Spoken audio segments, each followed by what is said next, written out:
अस्सलाम वालेकुम, कैसे हैं आप लोग सब। तो आज की हमारी रेसिपी है रबड़ी सेवइयाँ। तो मैं हूँ अर्शी तरन्नुम और हमेशा की तरह एक न्यू व्लॉग लेकर आई हूँ आप लोगों के लिए। तो व्लॉग स्टार्ट करते हैं सुबह से। तो सुबह में सारे कामों से तो फ्री हो गए थे, फिर उसके बाद अब ये वाला काम करना था, सारी दालें। तो देखिए आज मुझे ना ये काम करना था, तो घर के सारे कामों से फ्री होने के बाद मैं सबसे पहले इस चीज़ को लेके बैठ गई हूँ। तो मैंने सारे बॉक्सेस जो थे ना, ये सारे डब्बे जो थे, जार, ये सब मैंने पहले ही वॉश कर दिए थे, क्योंकि बहुत एहतियात रहती है सब चीज़ें वॉश कर फिर उनको क्लीन करना होता है। तो थोड़ी धूप भी लग गई थी। और अब जब मैं लंच बनाने के लिए आई थी तो उससे पहले मैंने सोचा कि चलो सारी चीज़ें जो है निकाल देते हैं। और फिर जो इसकी शेल्फ थी वो भी मैंने पूरा क्लीन कर दिया है। और दूसरी साइड ना घी भी निकाला है। तो ये घी है।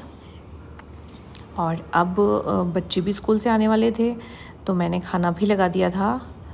तो दाल राइस बने हैं और भिंडी है उसके साथ। तो अभी जो राइस थे वो दम पर थे, मतलब दम में आने के लिए मैंने छोड़ दिए थे। और ये भिंडी और अरबी की सब्ज़ी है। प्लेट्स भी लगा देती हूँ। तो बस ये बच्चों को लेने ही गए हुए हैं, फिर बच्चे आ जाएंगे।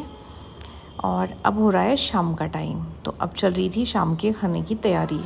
और आप लोगों के साथ जो है मुझे एक रेसिपी भी शेयर करनी थी।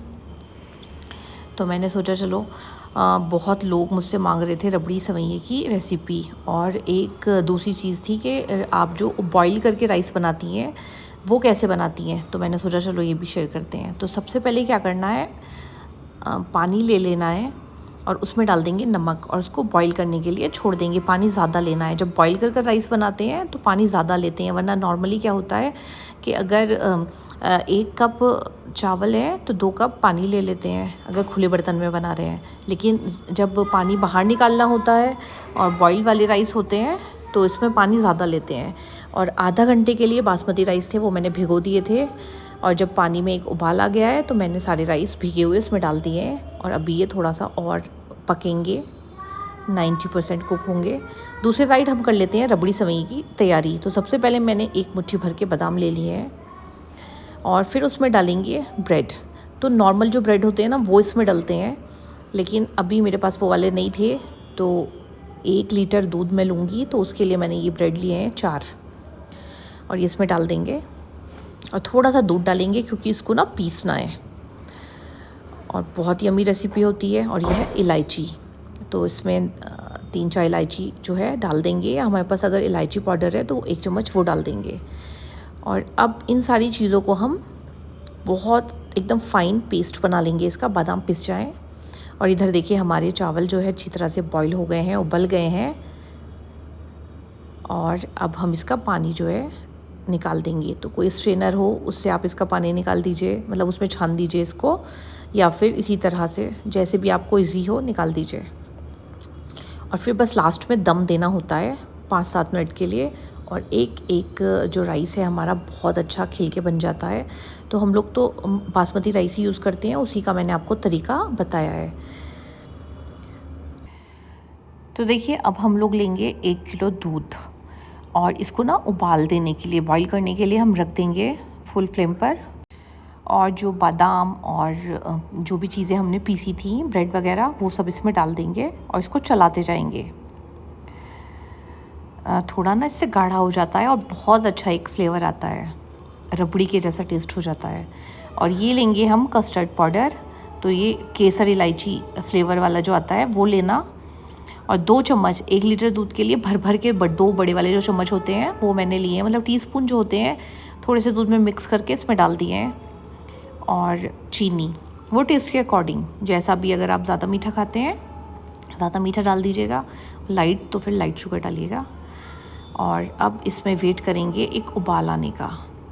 तो ये जो आपको दिख रहा होगा दूध में थोड़ा ब्राउन ब्राउन सा, तो ये बादाम पिसे हैं ना, तो उसका ऊपर का जो छिलका होता है हल्का हल्का सा वो है। अब इसमें डलेगा मावा, खोया जो होता है। तो डालना तो 1 किलो दूध में 1 कटोरी भर के डालना है मावा, खोया। लेकिन आप लोग अगर मेरे रेगुलर व्लॉग्स देखते हैं तो आपको पता है कि जो मेरे हस्बैंड हैं अभी अभी उनकी heart surgery, open heart surgery हुई थी, मतलब कुछ टाइम हो गया है, तो इतना हैवी वो नहीं खा सकते। तो मैंने आधा कप मावा डाला है, आधा कटोरी। फिर उसको भी पका देंगे। उसके बाद लास्ट में हम इसमें डालेंगे सेवइयाँ। तो जिस तरह से शीर खुरमे में डालते हैं उसी हिसाब से इसमें सवैयाँ डाल देंगे। और ये डालने के बाद बहुत ज़्यादा बॉईल नहीं करना है इस दूध को। सारी सवैयाँ डालेंगे और बस मुश्किल से 3-4 मिनट गैस ऑन रहने दीजिए और इसको कवर करके रख दीजिए। ये खुद ही सॉफ्ट हो जाएंगी। 1-2 मिनट ही बस, मतलब बहुत ज़्यादा नहीं पकाना है सवैयाँ डालने के बाद, क्योंकि इनको बहुत ज़्यादा सॉफ्ट नहीं करना है। और देखिए इधर चावल जो है वो भी दम में आ गए हैं। तो हमारे चावल भी बनकर तैयार हो गए हैं और रबड़ी सवैयाँ की जो रेसिपी है वो भी मैंने शेयर कर दिया आप लोगों के साथ। तो मुझे लगता है आप लोगों को समझ में आ ही गया होगा कि किस तरह से मतलब मैं बनाती हूँ ये राइस। सभी को आते हैं, लेकिन मेरे पास थे मैसेज कि बॉयल वाले जो राइस आप बनाती हैं उसकी भी रेसिपी शेयर कीजिएगा। तो जब हमारी जो सवैयाँ हैं थोड़ी ठंडी हो गई हैं तो मैंने एक पॉट में जो है निकाल दिया है। और इधर मैंने बादाम, 1 मुट्ठी बादाम एक ग्राइंडर में डालकर ना उनको पीस लिया था। तो ऊपर से हम गार्निशिंग के लिए इसको यूज़ करेंगे और कोई ड्राई फ्रूट्स वगैरह और दूसरा कुछ नहीं इसमें डालेंगे। तो ये बड़ा खूबसूरत लगता है। और आगे आपकी चॉइस है, आप जो भी चाहे और चीज़ें भी डाल सकते हैं, लेकिन मैं तो सिर्फ यही डालती हूँ और इसका एक अपना एक अलग टेस्ट जो है वो निकल के आता है। बहुत यमी रेसिपी है, ज़रूर ट्राई करिएगा। और आप लोगों को मेरी रेसिपीज़ कैसी लग रही हैं मुझे कमेंट बॉक्स में ज़रूर बताइएगा। और आप लोग मेरी वीडियोस जो हैं वो कहाँ कहाँ से देखते हैं? खाली इंडिया से ही देखते हैं, इंडिया के बाहर से भी देखते हैं? इंडिया में किस शहर से देखते हैं मुझे ज़रूर बताइएगा कमेंट में, क्योंकि मुझे आपके कमेंट का जो है वेट रहता है। तो हमारी तो रबड़ी सवैयाँ बनकर तैयार हो गई है और अब हम इसको ठंडा कर लेंगे। और जब सब लोग खाना चाहेंगे तो उनको सर्व कर देंगे। और इत्तेफाक ऐसा था, जब शाम में सब लोग बोल रहे थे खाने के लिए तो हमारे यहाँ पर कुछ गेस्ट आ गए थे, तो मैंने उनके लिए इसको सर्व कर दिया था। बनाई तो आपके लिए थी, क्योंकि मेरे पास बहुत मैसेज थे कि इसकी रेसिपी हमें चाहिए, आप प्लीज़ शेयर कीजिए, क्यों नहीं कर रहे हैं। तो देखिए शाम में चाय के बाद हम लोग चाय वाय पी के बैठे हुए थे, तो इनसे कुछ लोग मिलने के लिए आ गए थे। तो मीठे में मैंने ये सर्व किया था। और ये वाला जो सेट है मैंने निकाला था। तो बहुत से लोग ना इस वाले सेट के बारे में भी मालूम कर रहे थे। तो ये ना मेरा डिनर सेट है पूरा, प्लेट्स और टी सेट वगैरह, मतलब सब चीज़ें जो होती हैं पूरी चीज़ें हैं। और ये मेरी शादी का है। तो सब लोगों को ना ये वाला डिनर सेट बहुत पसंद आता है। पसंद तो खैर सारे आते हैं, लेकिन ये वाला डिनर सेट इसके भी बहुत मैसेजेस होते हैं, कहाँ से लिया। चलिए, तो इंशाल्लाह इसी तरह से मेरे ब्लॉग देखते रहिए, मेरी रेसिपीज़ देखते रहिए और पसंद करते रहिए। अब लास्ट में एक और चीज़ बता देती हूँ स्किन केयर से रिलेटेड। वैसे तो मुझे बहुत ज़्यादा कुछ शौक़ नहीं है, लेकिन ये एक आता है द डर्माको का क्लेंज़र, तो ये मैं यूज़ करती हूँ। मतलब होता है ना लेडीज़ को बहुत ज़्यादा शौक़ होता है, तो मैं उस चीज़ से अलग हूँ। मुझे बहुत ज़्यादा शौक़ नहीं है इन चीज़ों का। मेरी जो छोटी बहन है ना, उसको बहुत ज़्यादा शौक़ है। उसके कबर्ड आप खोल के देखेंगे ना, लगेगा कोई कॉस्मेटिक की शॉप है। उसको बहुत ज़्यादा शौक़ है हर चीज़ न्यू लेने का, ख़रीदने का। उसको बहुत सलीके से भी रखती है वो।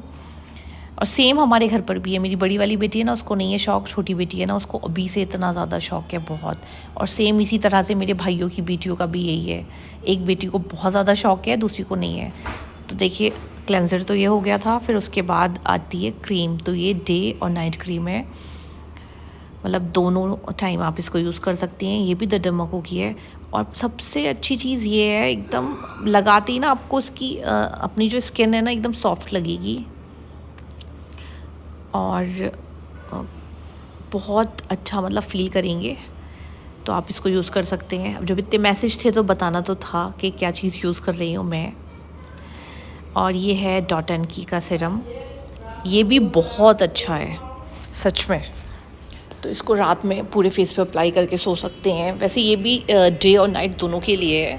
पहले इसको लगा लीजिए, फिर डे क्रीम लगा लीजिए, अगर इतना टाइम है तो ये चीज़ें भी, अब मेरी बेटियां बड़ी हो रही हैं तो उनको लगता है कि मम्मा आप भी अपनी स्किन के लिए कुछ लिया करिए, स्किन केयर किया कीजिए। तो मैं ख़रीदने लगी हूँ सीरम वगैरह, कभी ले लेती हूँ। और ये बहुत महीने चलने वाला है। और अब आती है बारी सनस्क्रीन की। तो होता है बाहर निकलना होता है, या घर में भी लेडीज़ बाहर आती हैं अंदर जाती हैं, मतलब ये चीज़ है, इसकी ज़रूरत है सब लोगों को, ये ज़रूर यूज़ करना चाहिए। मतलब सनलाइट से जो टैनिंग हो जाती है तो सच में उस चीज़ से बचाती है ये क्रीम हमें। तो ये प्लम की है, तो इसको भी आप यूज़ कर सकते हैं। सारी चीज़ें ना बहुत अच्छी हैं, और फिर वही बात, मतलब जो जो यूज़ करता है उसको वो चीज़ अच्छी लगती है, क्योंकि जब उसका अच्छा रिज़ल्ट आता है तभी इंसान उसको कंटिन्यू यूज़ करता है। तो आप जो यूज़ कर रहे हैं वही करते रहिए। लेकिन मेरे पास तो बहुत मैसेज थे कि स्किन केयर से रिलेटेड कोई रील बनाइए, तो मैंने आज बना दी है। व्लॉग अच्छा लगा हो तो जल्दी से लाइक शेयर सब्सक्राइब ज़रूर करें। अल्लाह हाफिज़।